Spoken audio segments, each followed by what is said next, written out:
ఇక్కడ ఏ bonding fake కాదు, ఎవరి మీద నా ఒపీనియన్ కూడా ఫేక్ కాదు.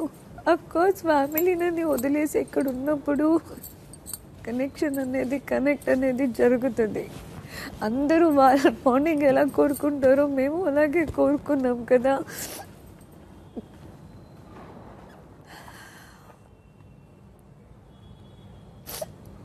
ఇప్పుడు ఎవరు ఫేక్? జస్ట్ చెప్తున్నా, ఫేక్ బాండింగ్స్ అంటూ లేకపోతే ఏదో అంటూ మొన్నటి నుంచి కూడా. ఇప్పుడు ఇమాన్యుయల్ మమ్మీ వెళ్ళిపోయారు, అందరినీ పోయి పట్టుకొని అందరితో మాట్లాడి నాతో ఎందుకు మాట్లాడాలో నాకు అర్థం కాదు. అన్నీ తీసుకొచ్చినట్టు నువ్వు